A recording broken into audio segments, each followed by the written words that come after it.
बहुत लोग बोलते हैं कि वाई सेल्स, सेल्स में क्यों आना चाहिए। तो मेरा एक ही बड़ा सिंपल बात है कि लोग पूछते हैं कि सेल्स में क्यों आना चाहिए।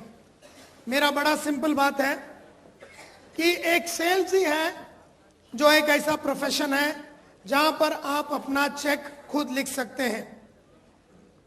अगर आपको 1 लाख रुपया चाहिए वीक का, आपको 1 लाख मिलेगा। अगर आपको महीने का 10 लाख रुपया चाहिए तो आपको 10 लाख रुपया मिलेगा। सेल्स में आप अपना चेक लिख सकते हैं। अकाउंटेंट अपना चेक नहीं लिख सकता, उसका बंधा हुआ है 4,000, 5,000, 8,000, 10,000, उसका बंधा हुआ फिक्स है। एक टीचर जो स्कूल में काम करती है उसका बंधा हुआ फिक्स सैलरी है 8,000, 10,000। अब मैं राजस्थान से एक टीचर को मिला, अभी यहां पर था, उन्होंने कहा कि मेरा सैलरी 10,000 रुपीज है। अब वो मेहनत करे तो 10,000 मिलेगा, नहीं मेहनत करे तो 10,000 मिलेगा। अच्छा पढ़ाएंगे तो 10,000 मिलेगा, नहीं पढ़ाएंगे अच्छा तो भी 10,000 मिलेगा। लेकिन सेल्स एक ऐसी लाइन है जहां पर यू मल्टीप्लाई और check according to your desire. आपके डिजायर और आपकी चाहत के हिसाब से आप चेक लिख सकते हैं। दूसरा, कोई भी लाइन में फास्ट ग्रोथ नहीं होता। सेल्स के लाइन में फास्ट ग्रोथ होता है। आप सिल्वर एग्जीक्यूटिव बन सकते हैं, उसके बाद उसके ऊपर जाएंगे पर्ल, या उसके ऊपर आप जाएंगे एमरल्ड या गोल्ड। ये फास्ट ग्रोथ सिर्फ सेल्स में ही होता है। नहीं तो टीचर 12 साल से टीचर है, वो प्रिंसिपल नहीं बनता। वो हो सकता है कि 25 साल 30 साल के बाद प्रिंसिपल या टीचर लोग का सुपरवाइजर बनने का चांस है। लेकिन सेल्स के अंदर बहुत जबरदस्त ग्रोथ है और फास्ट और हाई ग्रोथ है। तीसरा रीजन, सेल्स के बंदे हर टाइप के सिचुएशन को फेस कर सकते हैं। सेल्स के बंदों का एटीट्यूड बहुत स्ट्रांग होता है, क्योंकि उनको इतनी मार लगी रहती है, इतना मारामारी वो लोग करते हैं, इतने चैलेंजेस वो लोग फेस करते हैं, इतने मार्केट में वो लोग घूमते हैं और इतनी तकलीफें वो लोग बर्दाश्त करते हैं। सेल्स वाले इतनी तकलीफें बर्दाश्त करते हैं कि उनका एटीट्यूड बहुत ही स्ट्रांग हो जाता है, बहुत पावरफुल उनका एटीट्यूड हो जाता है। चौथा रीजन, कॉन्स्टेंटली सेल्स में रहने के लिए आदमी को अपने आप में वैल्यू एडिशन करना पड़ता है। अपने आप में वैल्यू एडिशन करना पड़ता है, अपने आप में सुधार लानी पड़ती है सेल्स में। यह सेल्स की एक जबरदस्ती है। सेल्स की एक जबरदस्ती है कि आपको अपने क्वालिटी को लगातार इंप्रूव करना पड़ता है, अपने अंदर काफी क्वालिटियां लगातार लानी पड़ती है, जबरदस्ती। एक टीचर को, मेरी बड़ी बहन टीचर है, रोज सुबह जाती है, मेरे ख्याल से 6:30 पौने 7 बजे स्कूल में पहुंच जाती है। दोपहर को 1:30 बजे आती है मेरी माँ को मिलने के लिए, क्योंकि बाजू में रहती है। मस्त खाना पीना खा के मस्त सो जाती है। 5-1 बजे उठ के फिर अपने घर में बाजू में रहती है, चली जाती है। लेकिन मैंने मेरी बड़ी बहन को कभी बैठ के बहुत सारी किताबें, ऑडियो, वीडियो सुनते बुनते हुए देखा ही नहीं। और उसका पगार वही 10,000 रुपया। आज से 1 साल पहले भी वही था, शायद 1 साल के बाद थोड़ा और बढ़ जाएगा। तो क्या है कि ये लोग वैल्यू एडिशन नहीं करते। एक टीचर को लगातार वैल्यू एडिशन करने की जरूरत नहीं है, क्योंकि जो बच्चे हैं सेम है, सब्जेक्ट है सेम है, स्कूल सेम है, प्रिंसिपल सेम है, हस्बैंड सेम है, लाइफ सेम है, वाइफ सेम है, सब कुछ सेम है। तो उसको अपने अंदर कोई परिवर्तन लाने की जरूरत नहीं है। लेकिन जैसे ही आदमी सेल्स में आ जाता है, अलग अलग टाइप के लोगों से काम निकालने के लिए, अलग अलग टाइप के लोगों को इंस्पायर करने के लिए, अलग अलग टाइप के लोगों को रास्ता दिखाने के लिए, अलग अलग एग्जाम्पल, अलग अलग सोच, अलग अलग आइडिया, अलग अलग विचार को लाना पड़ता है। और ये अलग अलग आइडिया और विचार और सोच को अलग अलग जगहों से उसको अपने अंदर डालना पड़ता है। तो एज एन इंसान वो बहुत पावरफुल हो जाता है। एज एन इंसान वो बहुत पावरफुल हो जाता है।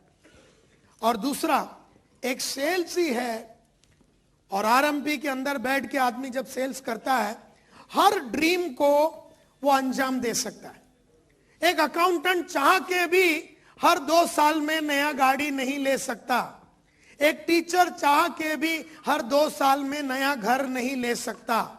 एक बैंक में काम करने वाला कैशियर या म्युनिसिपल ऑफिस में काम करने वाला एक क्लर्क या कोई भी आदमी हर 2 साल में नया गाड़ी, नया घर, नया अचीवमेंट नहीं कर सकता। सिर्फ सपने होते हैं उन लाइफ में, सपनों को साकार नहीं किया जा सकता। एंड देयरफॉर आप लोग आए हैं आरएमपी में अपने सपनों को साकार करने के लिए ना। बहुत लोग यहां पर आके भी टीचर ही रह जाते हैं, मेंटालिटी उनकी टीचर की है। बहुत लोग यहां पर आके उनकी मेंटालिटी वही बैंक का कैशियर का रह जाता है। इसका मतलब यह है कि पढ़ना लिखना, जब वो कैशियर था तभी भी वो पढ़ता लिखता नहीं था, कभी भी उसके ड्रीम्स बड़े नहीं थे। अब यहां आ गया, फिर भी उसकी मेंटालिटी वैसी रह गई और इसके लिए वो ग्रो नहीं हो पाता। एंड देयरफॉर मैं हमेशा कहता हूं, जैसे ही आप आरएमपी के अंदर आते हैं, आपको ये भूल जाना है कि आप टीचर नहीं है, आप म्युनिसिपल ऑफिस में काम करने वाले वो एम्प्लॉय नहीं है, आप वो कैशियर नहीं है। आपको ये समझ लेना है कि you have come into sales. और ये यहां पर आने के बाद आपका जो ड्रीम है, आपका जो सपना है, ये पूरा आप फुलफिल कर सकते हैं। और इसके वजह से ही सेल्स के बंदे, उनके अंदर बहुत पर्सनल पावर होता है। उनका बोलने में, उनका चलने में, उनका एंथुसियाज्म में, उनमें, उनका जोश में, उनकी कर दिखाने की भावना, हर तरह का सिचुएशन को, रिजेक्शन को फेस करने से उनके अंदर एक पर्सनल पावर बन जाता है। तो अगर आपने इस प्रोफेशन को, सेल्स के इस प्रोफेशन को आरएमपी के माध्यम से अगर आपने सिंसियरली लिया, और मेरा यह मानना है कि आप लोग सिंसियरली लेंगे, तो आपका ट्रिमेंडस पर्सनल पावर बनेगा। मेरे को लोग पूछते हैं, नायर साहब आप साल से सिचुएशन को आराम से हैंडल कर लेते हैं, प्रॉब्लम आप हैंडल कर लेते हैं, का सिचुएशन से आप बाहर निकलते हैं, हमेशा मोटिवेटेड है। आज आप 45 बरस के हो गए, 25 साल पहले हमने आपको जब मिला था तभी भी आप फुल जोश में थे, अभी आपका जोश तो और भी पहले से भी ज्यादा है। ऐसा क्यों है? सेल्स ऐसा बना देता है आदमी को। सेल्स का जो पालन करेगा, जो विश्वास करेगा सेल्स को, और आरएमपी के माध्यम से जो आदमी सेल्स को पूरी ईमानदारी के साथ निभाएगा, उसको पर्सनल पावर जबरदस्त मिलेगा ही मिलेगा, इस बात में दो राय नहीं है ना। और देखिए, मैंने एक रिसर्च का पेपर पढ़ा है, और रिसर्च के पेपर में लिखा है, वर्ल्ड के जितने भी बड़े ऑफिसर्स हैं, CEO, MD, vice president, world के जितने भी बड़े कंपनियां हैं, वर्ल्ड में जितने भी बड़े कंपनियां हैं, इनके सीईओ, एमडी, चेयरमैन लोग 65% वर्ल्ड के जितने भी सीईओ, एमडी और वीपी, प्रेसिडेंट, सब टॉप कंपनी के टॉप के जो आदमी हैं, वो पुराने सेल्स के बंदे हैं। 65% of world's population of CEO, chairman, MD, ये लोग सब सेल्स के बंदे रह चुके हैं।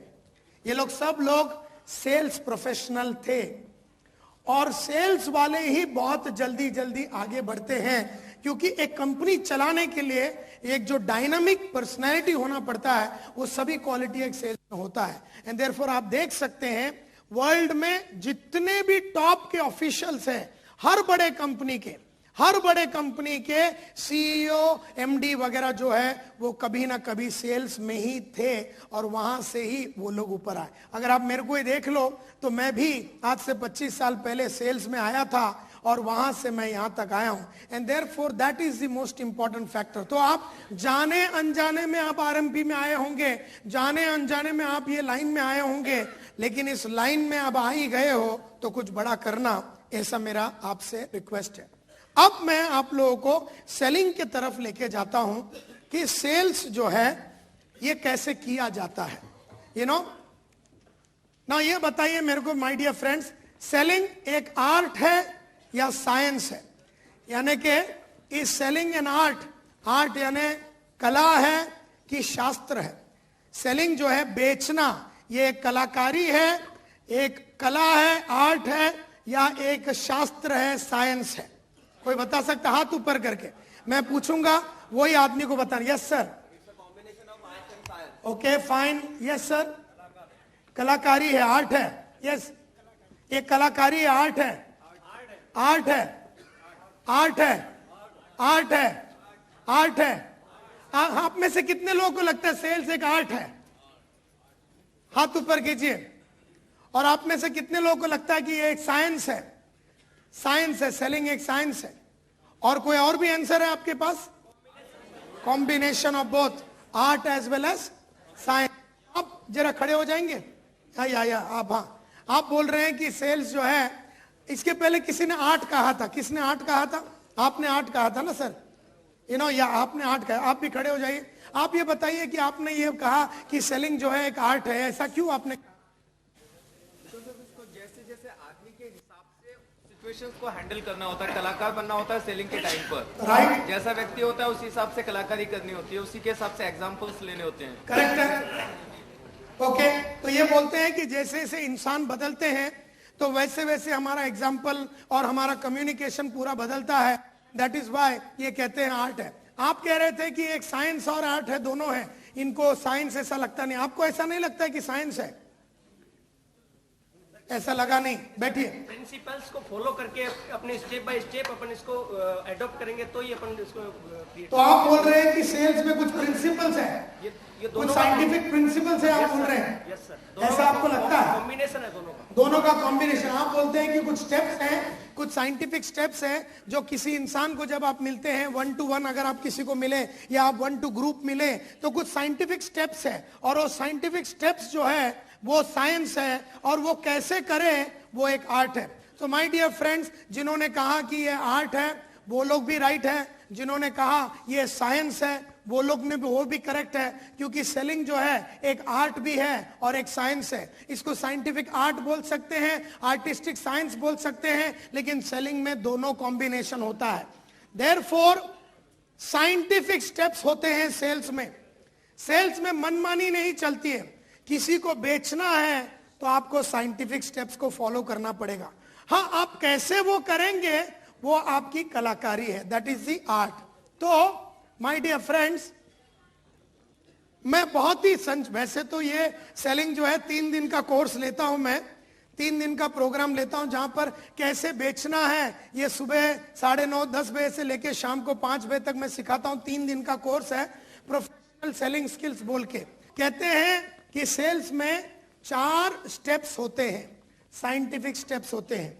वैसे बहुत सारे स्टेप्स होते हैं, लेकिन मैं आज आपको सेल्स की 4 स्टेप्स के बारे में बताना चाहता हूं, और ये साइंटिफिक स्टेप्स बोलते हैं। और स्टेप नंबर 1, हम लोग जब अप्रोच करते हैं कस्टमर के पास, हम अप्रोच करते हैं, किसी को हम मिलने को जाते हैं, किसी का घर में चले जाते हैं, या किसी को टीम में हम मिलते हैं, तो कुछ साइंटिफिक स्टेप्स होते हैं। सबसे पहला स्टेप का नाम है ओपनिंग, ओपनिंग। दूसरा स्टेप का नाम है प्रोबिंग। तीसरा स्टेप का नाम है सपोर्टिंग, और चौथा स्टेप का नाम है क्लोजिंग। 4 स्टेप होते हैं सेल्स के, साइंटिफिक स्टेप्स होते हैं।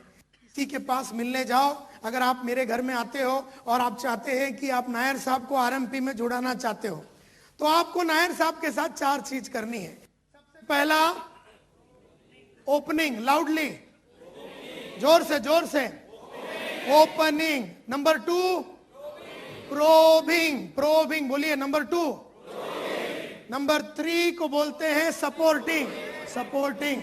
और नंबर 4 क्लोजिंग। अब ये है साइंटिफिक स्टेप्स। अब मैं आपको बताता हूं कि ये ओपनिंग क्यों करते हैं। हम किसी के घर में जाके ओपनिंग इसलिए करते हैं ताकि उसका अटेंशन हमको मिले, ताकि उसका अटेंशन हमको मिले।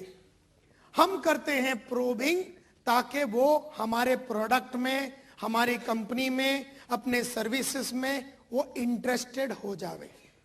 हम करते हैं सपोर्टिंग ताकि उसके अंदर विश्वास जाग जावे, कन्विक्शन आ जावे खरीदने की, हमारी प्रोडक्ट को, कंपनी को, और जुड़ने के लिए, हमारे साथ आरएमपी में जुड़ने के लिए उसको एक कन्विक्शन लगता है, विश्वास लगता है। वो विश्वास अगर आना है तो हमें करना पड़ता है सपोर्टिंग, और उसके बाद होता है क्लोजिंग।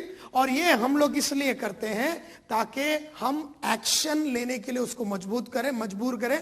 एक्शन लेने का ये मतलब है कि वो अपने को डीडी दे देवे, चेक दे देवे, जो भी अपना पेमेंट टर्म्स है या कोई फॉर्म वगैरह होता है वो भरना होता है, वो होता है क्लोजिंग। और क्लोजिंग इसलिए किया जाता है ताकि आपको मिले एक्शन, वो करे जो हम चाहते हैं, वो जुड़ जावे हमारे साथ, वो हमारा माल खरीद लेवे। ये एक्शन चाहिए हमको, और एक्शन के लिए हमें करना पड़ता है क्लोजिंग। तो जोर से बोलिए, सबसे पहला क्या है? नंबर 2, नंबर 3, नंबर 4 ओपनिंग क्यों करते हैं? ताकि आपको मिले कस्टमर का। प्रोबिंग करते हैं क्यों है? ताकि वो हो जावे। और सपोर्टिंग इसलिए करते हैं ताकि वो हो जावे कन्विंस। और क्लोजिंग इसलिए करते हैं ताकि वो दे सके। ये है साइंटिफिक स्टेप्स। कैसे इसको करें? ये आर्ट है। मैं अपनी आंखों को वापरूं, मेरे हाथों को वापरूं, मेरे आवाज को वापरूं, मेरे एंथुजियाज्म और जुनून दिखाऊं, मेरा जोश दिखाऊं, ये सब आर्ट का पार्ट हो जाता है। लेकिन यही सब साइंटिफिक स्टेप्स है। और इसका उल्लंघन जिसने भी किया है, सेल नहीं होता। जिसने भी इसका उल्लंघन किया है, उसको सेल नहीं मिलता। तो चलो चलते हैं ओपनिंग के तरफ। तो ये होता क्या है? सबसे पहले, वैसे तो इसके 8 स्टेप होते हैं, लेकिन मैं आपको सिर्फ एकदम ट्रेलर के साथ बताना चाहता हूं कि इसमें जैसे ही हम किसी के घर में जाते हैं तो हमें उसको बताना पड़ता है सबसे पहला कि हम यहां पर क्यों आए हैं। हम यहां पर क्यों आए हैं, इसको बोलते हैं एजेंडा बताना या पर्पस बताना। यानी पर्पस बताना, आपका इधर आने का कारण क्या है। मिसाल के तौर पे, अगर मैं संकेश वायल के घर में जाऊं तो मैं ये बोलूंगा, एजेंडा बताऊंगा। एजेंडा यानी पर्पस, और पर्पस में दम होना चाहिए। मैं बोलूंगा, मिस्टर वायल, मुझे बड़ी खुशी है। सबसे पहले मैं उनके घर में जाऊंगा और मैं बोलूंगा, मिस्टर वायल, आपका घर तो बहुत ही सुंदर है। समझो इनका घर सुंदर है तो मैं बोलूंगा, आपका घर तो बहुत ही सुंदर है। मैं कई घरों में आरएमपी के माध्यम से जाता हूं, लेकिन मिस्टर वायल, इतना सुंदर घर मैंने कभी देखा नहीं। खास करके इसमें वो जो महाराष्ट्रन पेंटिंग्स वगैरह आपने लगा के रखे, ये आपने खुद किया है या कोई पेंटिंग आपने खरीदा है? तो वायल साहब बोलते हैं, मैंने खुद पेंटिंग किया है। तो हम बोलते हैं, मिस्टर वायल, ये तो आपकी क्रिएटिव एबिलिटी का मैं दाद देना चाहता हूं, आप तो बहुत ही क्रिएटिव है। अब मिस्टर वायल, मैं आप बताना चाहता हूं कि आज मैं यहां पर आया क्यों। आज मैं आया हूं आपके जिंदगी के बारे में जानने के लिए, आपके बारे में जानने के लिए, आपके वाइफ के बारे में, लाइफ के बारे में, बच्चों के बारे में, आपके फ्यूचर के बारे में, आपका गोल्स के बारे में, और आप जीवन में क्या क्या करना चाहते हैं और वहां कहां कहां पहुंचना चाहते हैं, जानने के लिए मैं आया हूं। और मेरा विश्वास है कि ये जानने के बाद मैं आपको मदद कर सकता हूं उस दिशा में आपको आगे बढ़ाने के लिए। सो इसको बोलते हैं ओपनिंग। ओपनिंग का मतलब है आदमी को बताना कि मैं यहां पर क्यों आया हूं। सो आज मैं आया हूं आपके बारे में बात करने के लिए, और हमेशा कस्टमर को यह बताना है कि मैं आपके बारे में बात करने के लिए आया हूं, आपके लाइफ में के बारे में बात करने, आपके लाइफ में आने वाली तकलीफों के बारे में बात करने, आपके लाइफ में जो चैलेंजेस है उसके बारे में बात करने आया हूं, लाइफ के जो गोल्स है और आपके जो टारगेट है, आपका जो लक्ष्य है, उसके बारे में बात करने के लिए। और मैं ये देखना चाहता हूं कि कैसे आरएमपी के माध्यम से हम लोग आपके लाइफ के तकलीफों को और चैलेंजेस को कैसे अचीव कर सके, गोल को कैसे अचीव कर सके, ये बताने के लिए मैं आज आया हूं। इसको बोलते हैं ओपनिंग। आप बताते हैं आपका एजेंडा। और ये कॉन्वर्सेशन जो कि आपके लिए बहुत ही इंपॉर्टेंट सर, मैं चाहूंगा कि समझो, और मैंने मेरे को संकेश वायल का नाम गादे साहब ने दिया था। समझो गादे साहब मेरे दोस्त हैं और उन्होंने बोला ये वायल को अंदर कर दे। तो मैंने आपके पास जाने के पहले, मैंने वायल को मिलने के पहले मैंने गादे साहब को बोला, मेरे को थोड़ा वायल के बारे में बताइए। तो वायल कैसा आदमी है? तो बोलता, संकेश जो है एकदम हंसमुख आदमी है, लेकिन लाइफ में कुछ काम नहीं करता अपने बीवी को पूछे बिना। ऐसा गादे साहब ने बोला। मैं खाली ख्याल पेश कर रहा हूं, भावनाओं को समझो। मैं नहीं जानता हूं कि तू तेरी बीवी का सुनता है या नहीं सुनता है, लेकिन मैं, गादे साहब मेरे को बोल रहे हैं, नायर साहब अगर इसको सुसु भी करने का है ना तो औरत को पूछना पड़ता है, और अगर सुसु करते करते बीच में औरत ने रुक बोला तो रुका रहता है। अब मेरे को मालूम है, अब मेरे को एक चीज मालूम पड़ गया इसको बोलते हैं किसी के पास जाने के पहले उसके बारे में थोड़ी खबर निकालनी है। तो मेरे को गादे साहब ने इसके बारे में बताया, और फिर इन्होंने मेरे को बताया इसके लाइफ में ना बहुत उधार है, उधार 40 लाख इसके लाइफ में उधार है, ये भी मेरे को खबर इन्होंने दे दी। और ये भी बताया कि अभी उनको जो है नौकरी में थोड़ा अप डाउन हो रहा है, उनका जो है वो बॉस के साथ थोड़ा जम नहीं रहा है, और दूसरा उसका इंडस्ट्री में भी थोड़ा मारामारी चल रहा है, नौकरी जाने का भी चांस है। तो गादे साहब ने मेरे को ये पूरा खबर दिया, और मैं संकेश वायल को मिलने के पहले हमेशा उसके बारे में पता करूंगा। इसको सेलिंग में कहते हैं सस्पेक्टिंग। सस्पेक्टिंग का मतलब है कि किसी इंसान को मिलने के पहले या किसी ग्रुप को मिलने के पहले उसके बारे में जानकारी अपने पास दूसरों से हो जाना चाहिए कि ये कैसा आदमी है, इसका बैकग्राउंड क्या है, इसके सर पे कोई उधार बिदार है, इसका नेचर कैसा है, ये डिसीजन कैसे लेता है, ये जल्दी जल्दी डिसीजन लेता है कि ये सब काम के लिए अपने भाई को पूछ के लेता है। तो जब मेरे को ये सब मालूम पड़ा तो मैं जब ओपनिंग करूंगा तो मैंने बोला कि आज मैं आया हूं आपके लाइफ के बारे में बात करने के लिए, आपके जिंदगी के बात करने के लिए, आपके लाइफ में जितने भी सपने हैं उनको कैसे साकार करने हैं, इस सिलसिले में बात करने को आया हूं। और इस बातचीत के उपरांत मेरा 100% विश्वास है कि हम लोग दोनों मिलके कुछ एकदम ठोस नतीजे पे पहुंचेंगे, ऐसा मेरा विश्वास है, ताकि आपका लाइफ को बढ़ाने का कार्यक्रम हम चालू कर देंगे। अब मिस्टर वायल, जो कि ये डिस्कशन इतनी इंपॉर्टेंट है कि हमेशा लाइफ में इंपॉर्टेंट डिसीजन लेते टाइम हमारा साथीदार का होना बहुत जरूरी है, तो मैं चाहूंगा आप मिसेस वायल को भी बुला लीजिए ताकि हम ये डिस्कशन करें। अब हमने मिसेस वायल को भी बुलाने की बात कर ली। अब हमने क्यों की? क्योंकि हमें यह मालूम है कि जिंदगी में अकेला कोई डिसीजन लेगा नहीं, तो हमने उसको भी बुला लिया। और फिर हमने बोला ये जो डिस्कशन है करीबन 30 मिनट चलेगी, और मैं चाहूंगा कि आप अपना मोबाइल को बिल्कुल बंद कर दीजिए प्लीज सर। मैं भी अपना मोबाइल को बंद करता हूं, आप भी अपना मोबाइल को बंद कीजिए। ऐसे बॉडी लैंग्वेज को यूज करके उसको मोबाइल बंद कराना। अगर वो आदमी ने मोबाइल बंद कर दिया तो हमें एक चीज खातरी हो गई कि ये इंटरेस्टेड है, ये कमिटेड है। तो मैंने ओपनिंग कर दिया।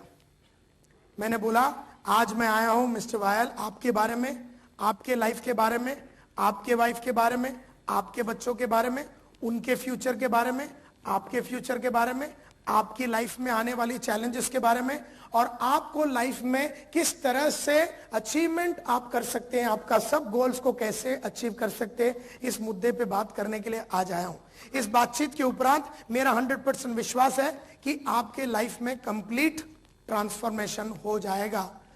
ये बातचीत करीबन 30 मिनट चलेगी, और मैं चाहता हूं कि आप अपने वाइफ को भी इस डिस्कशन में बुला दीजिए। और एक और बात मैं ये चाहूंगा कि आप अपना मोबाइल को बिल्कुल बंद कर दीजिए। मैं भी अपना मोबाइल को बंद करता हूं, ताकि ये जो डिसीजन है हम लोग दोनों मिलके जो लेने वाले हैं, ये एक इंपॉर्टेंट और पावरफुल डिसीजन है आपके लिए, मेरे लिए और हम सब के लिए। इसको कहते हैं ओपनिंग। इससे मिलेगा आपको कस्टमर का अटेंशन। नाउ कई लोग ये बोलते हैं कि ये बोलना जरूरी क्यों है? इसलिए क्योंकि जैसे हम बोलते हैं हम आपके बारे में बात करने आए हैं, आपके लाइफ के बारे में, आपके फ्यूचर के बारे में, हम उसको तैयार कर रहे हैं। हम धंधे के लिए तैयार कर रहे हैं, हम उसको अंदर लाने के लिए तैयार कर रहे हैं, हम प्रिपेयर कर रहे हैं उसको। ये तो बेचारा 11 बजे सुबह संडे के दिन बैठा हुआ था, मस्त पेपर पढ़ के बैठा हुआ था, सोचा था दोपहर को गजनी देखेगा और शाम को औरत को लेके जू बीच घूमने जाएगा। ऐसे एक इंसान को सब कुछ बुला के अपने साइड में लाना है, उसको आरएमपी में जुड़ाना है, उसको अंदर लेना है, उसको अपने साइड में लाना है। इसके लिए हम कहते हैं कि स्टेट द एजेंडा, एजेंडा बताइए, पर्पस बताइए, और जैसे आदमी को पर्पस मिलता है, ओपनिंग हो गया और आपको मिल गया कस्टमर का अटेंशन। अब ऐसे अटेंशन आदमी का मिल गया तो हमें अब चालू करना है प्रोबिंग। और ओपनिंग के एंड में हमने कहा कि मिस्टर वायल, मैं आपके लिए क्या कर सकता हूं ये मैं नहीं जानता हूं, लेकिन ये जानने के लिए कि आपकी जिंदगी कैसी है और आप कैसे अपने जिंदगी को जीते हैं, आपका लाइफ कैसा चल रहा है, इसके बारे में मैं जानने के लिए उत्सुक हूं और मैं आपसे चंद सवाल पूछना चाहूंगा। तो वायल साहब बोलते पूछिए, कोई प्रॉब्लम नहीं है। और ये है प्रोबिंग। प्रोबिंग का मतलब है क्वेश्चन पूछना। बहुत सारे क्वेश्चंस हमें कस्टमर को पूछना पड़ता है। टेलिंग और सेलिंग में यही फर्क है। टेलिंग और सेलिंग में यही फर्क है। टेलिंग में क्या होता है, आरएमपी वाला किसी के घर में चला जाता है या मीटिंग में चला जाता है और ठक ठक ठक ठक ठक ठक ठक ठक ठक ठक ठक ठक ठक ठक ठक ठक ठक ठक बोलने चालू कर देता है। हम लोग 7 साल से हैं, हम लोग इंडिया के नंबर 1 हैं, हमारे पास 70 लाख आदमी हैं, हम लोग ये करते हैं, हमारे पास 14 प्रोडक्ट है, इधर 300 जन के पास मर्सिडीज है, ये है, वो है, झिंग है, वो है। हम लोग बोलने चालू कर ठक ठक ठक ठक ठक ठक ठक ठक ठक ठक। हमने अब तक पूछा ही नहीं उसकी जिंदगी क्या है, उसकी लाइफ में क्या ट्रेजेडी है, उसके सपने क्या है, उसका फ्यूचर क्या है, वो किस तरह से अपना जिंदगी को जीना चाहता है, उसकी परिस्थिति क्या है, उसकी परिस्थितियों को सुधारने की चाहत उसमें है भी कि नहीं, अगर वो सुधारना है तो वो कैसे सुधारना चाहता है। हमें कस्टमर के लाइफ में घुसना है, हमें उसके नीड्स को आइडेंटिफाई करना है, उसके नीड्स को आइडेंटिफाई करना है। प्रोबिंग का मतलब है आस्किंग क्वेश्चंस। लोगों से आपको बहुत सारे क्वेश्चंस पूछने हैं। क्वेश्चन पूछने से आपको उनके बारे में पता चलता है, उनके जीवन के बारे में, उनके वाइफ के बारे में, उनके इनकम के बारे में, उनके गोल के बारे में, उनके ड्रीम के बारे में, उनके बच्चों के बारे में, उनके बच्चों के बारे में जो सपना है वो सब हमें जानना है। जानना है तो प्रोबिंग करना है। प्रोबिंग करना यानी क्वेश्चन पूछना। क्वेश्चन इसलिए पूछना ताकि नीड को आइडेंटिफाई करे। इसकी नीड क्या है, इसको रिकॉग्निशन चाहिए, इसको नाम चाहिए, इसको पैसा चाहिए, इसको इज्जत चाहिए, इसको क्या चाहिए, इसको अपनी उधारी चुकानी है, इसको अपने बच्चों का सपना पूरा करना है, इसकी बीवी उसके ऊपर प्रेशर डालती है कि तू मेरा कोई सपना पूरा नहीं कर रहा। इसका प्रेशर क्या है, इसकी परिस्थिति क्या है, इसका सिचुएशन क्या है, इसका बैकग्राउंड क्या है, इसकी सोच क्या है, ये क्या कर रहा है, इसका क्या बैकग्राउंड है, इसका क्या इनकम है, इस इनकम से क्या वो खुश है, वो नाराज है अपने लाइफ से, खुश है, क्या है पता कर, उसके जीवन में उतर, उसके जीवन में उतर। आरएमपी के बारे में अभी बात हुआ है उसके साथ, बताया हमने कौन है क्या है, कुछ बताया यस और नो? बिल्कुल नहीं बताया। अभी तो हमने बोला है कि आज आया हूं तेरे बारे में बात करने के लिए, तेरी जिंदगी के बारे में। अब हम लोग क्वेश्चन पूछेंगे। अब क्वेश्चन भी 4 टाइप के होते हैं। सबसे पहला सिचुएशन क्वेश्चन। सिचुएशन क्वेश्चन का मतलब है सिचुएशन को समझो, उसकी परिस्थिति को समझो, उसकी परिस्थिति को समझो। सिचुएशन यानी उसकी लाइफ का सिचुएशन, उसकी लाइफ का सिचुएशन को समझो, उसकी परिस्थिति को समझो। अगला प्रॉब्लम क्वेश्चन। इस परिस्थिति में उसकी क्या क्या समस्याएं हैं, इस परिस्थिति में क्या क्या समस्याएं हैं, यह समझो। परिस्थिति यह है कि 3 लड़कियां हैं, परिस्थिति यह है कि स्कूल में टीचर है, परिस्थिति यह है कि लड़कियों में से 2 जन एक इंजीनियर और डॉक्टर बनना चाहता है। सिचुएशन यह है। और प्रॉब्लम यह है, समस्या यह है कि पैसे नहीं। Are you clear? परिस्थिति है कि 3 बेटियां हैं और प्रॉब्लम यह है कि बेटियों को एक इंजीनियरिंग करना है, एक को डॉक्टरी करना है, लेकिन हाथ में दमड़ी नहीं है। यह उसकी परिस्थिति है। उस सिचुएशन की वजह से, परिस्थिति यानी सिचुएशन की वजह से कुछ प्रॉब्लम होते हैं। हर सिचुएशन की वजह से कुछ प्रॉब्लम्स होते हैं। तो हम लोगों को हमेशा पहले सिचुएशन को समझना है, पहले लोगों की लाइफ को समझना है और उस लाइफ के अंदर क्या क्या समस्याएं हैं, क्या क्या प्रॉब्लम है वो समझना है, उसका क्वेश्चन पूछना है। तो पहले जो क्वेश्चन होगा वो ऐसे क्वेश्चन होगा जिससे आपको सिचुएशन की जानकारी होगी। दूसरा क्वेश्चन ऐसा होगा जिससे कि वो खुद ही अपना प्रॉब्लम बोलने चालू हो जाएगा कि मेरी लाइफ में ये प्रॉब्लम है, मेरी लाइफ में ये प्रॉब्लम है या ये समस्या है। फिर हम उसको बोलते हैं इंप्लीकेशन क्वेश्चन बोलते हैं। इसको बोलते हैं अगर ये प्रॉब्लम को अगर आपने सॉल्व नहीं किया तो इससे क्या परिणाम होगा। अगर ये प्रॉब्लम नहीं सॉल्व हुआ तो क्या परिणाम होगा, ये आपको पूछना है। मतलब उसकी सिचुएशन में जो प्रॉब्लम है, वो प्रॉब्लम को अगर उसने सॉल्व नहीं किया तो उसका क्या इंप्लीकेशन होगा, उसका क्या परिणाम होगा, ये उसको पूछने का। अच्छा, सिचुएशन हम पूछ रहे हैं, बता कौन रहा है? कस्टमर बता रहा है सिचुएशन, वो उसकी खुद की सिचुएशन बता रहा है। प्रॉब्लम कौन बता रहा है? कस्टमर बता रहा है। वो प्रॉब्लम को अगर उसने सॉल्व नहीं किया तो उससे आने वाली तकलीफें क्या है, कौन बता रहा है? कस्टमर बता रहा है। यानी सिचुएशन भी वो बता रहा है, प्रॉब्लम भी वो ही बता रहा है।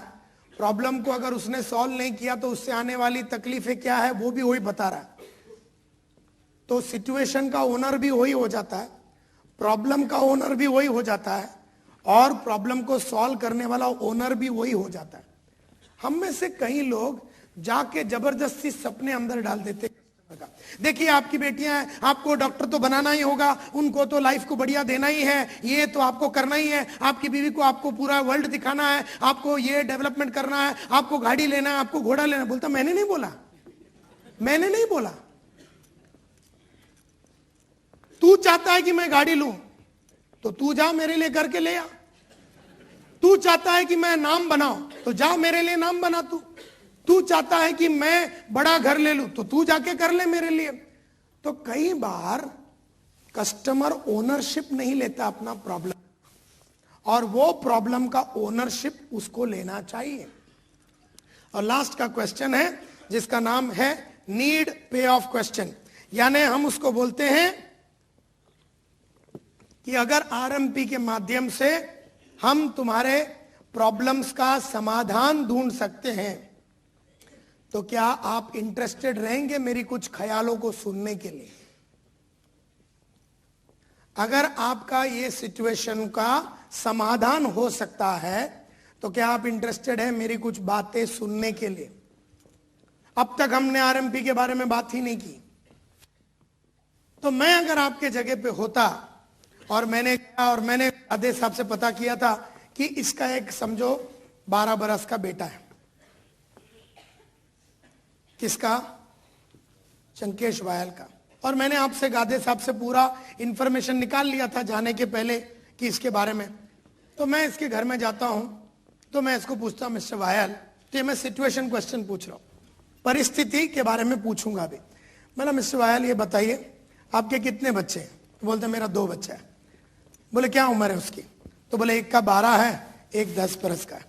तो ये बताइए कि ये 12 बरस का जो आपका लड़का है, नाम क्या उसका? बोलता राहुल। अच्छा, मेरे को ये बताइए राहुल के बारे में आपका क्या सपना है? बोलता है ऐसा तो कुछ सोचा नहीं है, छोटा है वो तो, बराबर है, आज से 5-6 साल में बड़ा हो जाएगा। तो ये बताइए राहुल के बारे में आपका क्या सपना है? बोलता है वो हमेशा बोलता तो है पप्पा मेरे को डॉक्टर बनना है। बहुत बढ़िया, तो क्या आप उसको डॉक्टर बनाना चाहेंगे? बोलता चाहत तो है मेरी, लेकिन मैं बना नहीं पाऊंगा। कोई बात नहीं सर, ये बताइए कि ये डॉक्टरी का जो कोर्स है वो कितने साल का होगा? तो बोलता है वो 4 साल का 5 साल का कोर्स होगा। वो क्या उम्र में चालू होगी? तो बोलता है वो 20 बरस की उम्र में चालू होगी। बोलो बढ़िया, तो ये डॉक्टरी का कोर्स उसको कहां पर करेगा आप? अगर आपके पास पैसे भी है और सब कुछ है तो कहां कर सकता है? तो बोलता है यहाँ मणिपाल इंस्टीट्यूट है। बोले सर ये डॉक्टरी का कोर्स के लिए कितना पैसा लगेगा? तो बोलता है कम से कम मैंने तो सुना है कि 4-5 लाख रुपया साल का लगता है। तो सर 4 साल का कितना लगेगा? बोलता 20 लाख। तो हमने एक सिचुएशन को पता किया, ये एक सिचुएशन है। अब ये उसकी जीवन का पूरा नहीं, अभी तो लड़के को लेके एक सिचुएशन पैदा हुआ है। तो अभी अपने को लड़के को लेके एक सिचुएशन पैदा हुआ है। अब हम उसको पूछेंगे पी, प्रॉब्लम क्वेश्चन, समस्या है। हम बोलेंगे सर तो आपने ये 20 लाख रुपए का क्या बंदोबस्त किया है? ये 20 लाख रुपया जो आपके लड़के के एजुकेशन के लिए चाहिए, इसका आपने क्या बंदोबस्त किया है? तो बोलता है यही तो समस्या है कि मैं तो अकाउंटेंट का नौकरी करता हूं, तो मेरे पास तो पैसे नहीं है। तो ये बताइए, तो ये प्रॉब्लम खड़ा हो गया, 20 लाख उसके पास नहीं है। तो ये बताइए सर, अब उससे आने वाली इंप्लीकेशन, जो परिणाम है, हम उसको बोलते हैं अगर राहुल को जब 20 बरस की उम्र में ये 20 लाख रुपया जब नहीं मिलेगा तो क्या क्या हो सकता है। बोलता वो अपनी स्टडीज को अपने हिसाब से पूरा नहीं कर सकेगा, वो लाइफ में बड़ा आदमी नहीं बन सकता, मुझे एक कमी महसूस होगी कि एज ए बाप मैंने उसके लिए कुछ, तो उसने अपने परिणाम भी बता दिए। हम उसको बोलते हैं समाधान। समाधान जो है नीड पे ऑफ क्वेश्चन, समाधान का मूल्य। बोला सर अगर आपके पास 20 लाख रुपया आ जावे या आप 20 लाख रुपया कमा लेते हैं अलग अलग तरीके से, जो कि मैं बता सकता हूं कि आप 20 लाख कैसे कमा सकते हैं, तो क्या आप ये 20 लाख रुपया कमा के राहुल को डॉक्टर बनाना चाहेंगे? बोलता डेफिनेटली बनाना चाहूंगा। और अगर आपने उसको डॉक्टर बना लिया तो उससे क्या क्या फायदा हो? बोलते हमारी घर की दुविधाएं निकल जाएंगी, एक बाप होने के नाते मैं उसका सपना को पूरा कर सकूंगा, वो भी खुश हो जाएगा, हमारे पूरे कम्युनिटी में ये आज तक कोई डॉक्टर नहीं बना और वो डॉक्टर बन जाएगा। इस तरह से वो अपने आप के बारे में बोलता है। अब देखिए सिचुएशन उसने बताया, प्रॉब्लम उसने बताया, प्रॉब्लम को नहीं सॉल्व करेगा तो उससे आने वाली दुविधाएं और तकलीफें और इम्प्लीकेशन क्या है उसने बताया, और उसके बाद वो ही खुद बताता है कि अगर उसने अपने प्रॉब्लम को सॉल्व कर लिया तो उसको क्या क्या फायदे होंगे। जैसे ही ये सब बोलता है वैसी नीड खड़ा हो गया, पैसा कमाने की नीड खड़ा हो गया। इसी तरह से आप किसी के घर में जाके उसको पूछिए कि आपका सपना क्या है, बोलता मेरा तो सपना यह है कि मैं एक बड़ा घर लेना चाहता हूं, मैं एक बड़ा गाड़ी लेना चाहता हूं। तो वो अपनी सिचुएशन को बताता है, फिर अपने को उसके मुंह से ही उसका प्रॉब्लम को सुनना है। तो आप वो सपने पूरे क्यों नहीं कर पाए? तो बोले पूरे इसलिए कर पाएंगे बिकॉज ये प्रॉब्लम है, मेरे पास 40 लाख रुपया उधार है, मेरे घर में ये प्रॉब्लम है, मेरे भाई भी डेथ हो गया था, उनके 2 बच्चे भी मेरे साथ ही है, तो मेरे को उनका भी परवरिश करना पड़ता है। तो जैसे जैसे आप लोगों की लाइफ में उतरेंगे, उनके बारे में समझेंगे, उनकी गहराई के, उनके तकलीफों को आप समझेंगे, वैसे वैसे आरएमपी का रोल क्लियर होने चालू हो जाता। आरएमपी उनके लाइफ में इंपॉर्टेंट होने को चालू हो जाता है। और यहां पर हम उसको बोलते हैं सपोर्टिंग। यहां पर हम बाहर निकालेंगे आरएमपी को। मतलब सर मुझे खुशी है कि आपके पास इतने बड़े गोल्स हैं। एक कंपनी है और एक इंस्टीट्यूशन है और एक टीम है जो आपके लड़के को डॉक्टर बना सकता है। एक कंपनी है, एक टीम है, एक ग्रुप है जो आपका घर का सपना, आपका बेटी का शादी का सपना, आपका लाइफ में जो बड़ा घर लेने का सपना वो पूरा कर सकता है। और वो है हमारी कंपनी आरएमपी। वहां पर हम उतार रहे हैं उसकी जिंदगी के प्रॉब्लम्स से बाहर आने के लिए हम आरएमपी को उतार रहे हैं अभी। तो ये जो सपोर्टिंग है, यहां पर नथिंग बट हम अपने कंपनी के बारे में बोलेंगे, हम अपने प्रोडक्ट्स के बारे में बोल सकते हैं, हम अपने सर्विसेज के बारे में बोल सकते हैं, यहां पर हम बोल सकते हैं हमारे कंपनी के बारे में। लेकिन नीड आइडेंटिफाई करने के बाद, प्रॉब्लम आइडेंटिफाई करने के बाद, सपने आइडेंटिफाई करने के बाद, तकलीफें आइडेंटिफाई करने के बाद, उसकी जिंदगी की सिचुएशन को आइडेंटिफाई करने के बाद, उसकी जिंदगी के प्रॉब्लम को आइडेंटिफाई करने के बाद, उसकी जिंदगी के प्रॉब्लम्स को अगर सॉल्व नहीं किया तो उससे आने वाली तकलीफों के आइडेंटिफिकेशन के बाद, उसको अगर ये मिल जावे आरएमपी और अगर उसका लाइफ का सपना पूरा हो गया तो उसके लाइफ में आने वाली हसीन बातों को वो अपने मुंह से बोलता है। अपना सिचुएशन, अपना प्रॉब्लम, अपना इंप्लीकेशन, अपना नीड पे ऑफ वो अपने मुंह से बोलता है। जब वो अपने मुंह से बोलता है वो उसका नीड हो जाता है। जब वो उसका नीड हो जाता है और आप उसको सॉल्यूशन देते हैं तो वो बहुत ही गहराई से उस बात को सुनने के लिए तैयार हो जाता है। भले आप ग्रुप में ये प्रेजेंटेशन करें, आप अगर 40 जन बैठे 40 का सपने को नहीं जान सकते, लेकिन आप चल के कम से कम 4 जन का सपने को तो बाहर निकाल सकते हैं ना। तो 4 जन का सपने में से एकदम मतलब इक्वल एक ही सिमिलर टाइप के सपने दूसरे के भी हो सकते हैं। अभी 50 जन के साथ बैठ के अपन SPIN क्वेश्चन नहीं पूछ सकते, लेकिन 4 जन के साथ तो हम पूछ सकते हैं। लेकिन जैसे ही हमने ये सब पूछा ना, वैसे ही आपका सेल होने का जो चांस है वो बढ़ जाता है। और यहां पर आपको बतानी है कि सर आपके जैसे हमारे पास कम से कम 70 लाख लोग हैं। तो आप 70 लाख, RMP क्या है? Sir RMP network marketing company है। इसकी खास बात यह है कि यहां पर 350 करोड़पति लोग हो चुके हैं पिछले 6-7 साल में, 350 आदमी। और ये इनकी तस्वीरें हैं सर।